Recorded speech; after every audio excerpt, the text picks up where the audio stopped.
announcements this morning.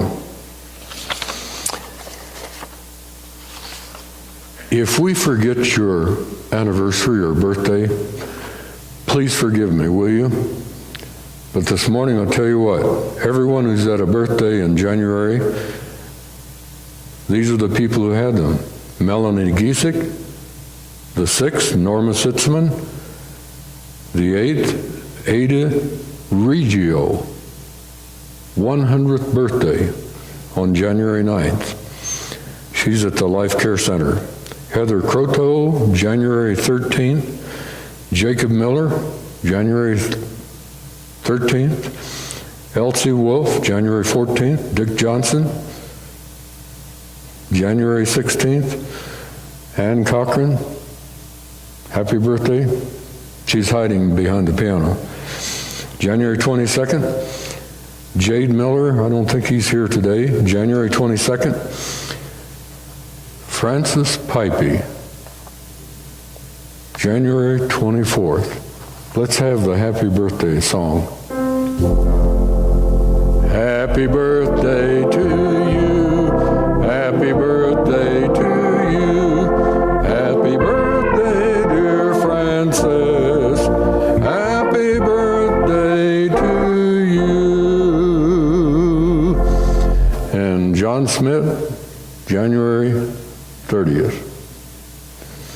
And Jake and Helen Hergenrader, yesterday was your 20th wedding anniversary. How many?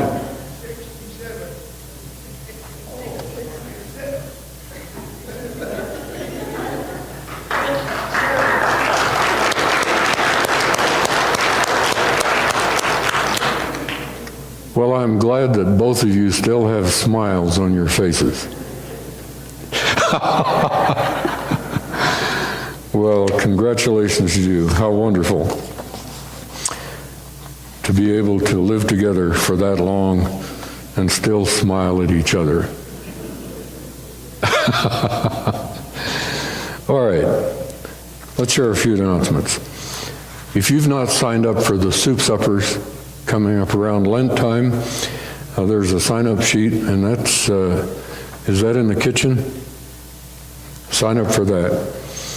And Delbert Wood, who's been attending our church, he's not here today, he had surgery last Monday. He's doing okay, and he's a neighbor to Rick and Debbie. And I talked to Rick this last week on the phone, and he's making some progress, but still a lot of pain in his hip. And so let's continue to pray for these people.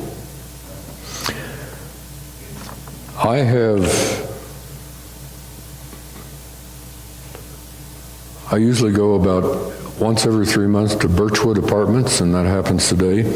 Pray for me as I go there and have a Bible study with the people who gather together on Sunday afternoon, this afternoon. Don't forget the annual meeting, and we'll have just a short break after the morning service, just to stand up and relax a little bit, and then that will take place immediately following the morning service.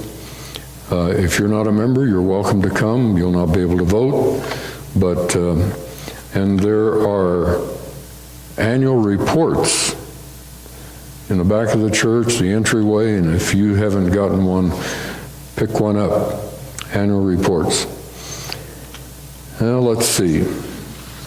I wonder if there are any other announcements. We extend our sympathy to the family of Esther Weimer.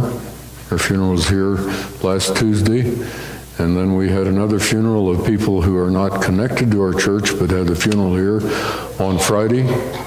Juanita Schnorr, and then for Don Hoffner's wife, who passed away, Millie, and her service was here at the church yesterday, and we offer our sympathies to those who've lost loved ones.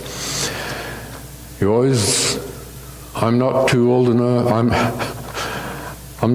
to learn new things. Had a new experience yesterday at the funeral, at the graveside at the Eaton Cemetery. I'd never seen that before. Doves were released right at the end of the service. I'd never seen that before. It was impressive. 3 doves representing the Father, the Son, and the Holy Spirit. And boy, they were released on a beautiful day out at the cemetery, and they were circling around overhead for a while. And then the last dove, and I'm sorry, I don't know what the last dove represents unless it's the spirit of the person who died, represents flying away. Is that what it means? I'm not sure. But there were 3 doves released, and then 1 dove, and they all flew up and flew around. And then I was told later by Chad, he and I, Chad Young, he and I talked about that on our way back to the church. And I understand that the doves then returned to some place around Kersey where they are raised and taken care of. And people then have opportunity to take the doves and use them for whatever. All right. Any other announcements that need to be made? What have I forgotten? All right. If there are no other announcements, meet and greet time. Greet each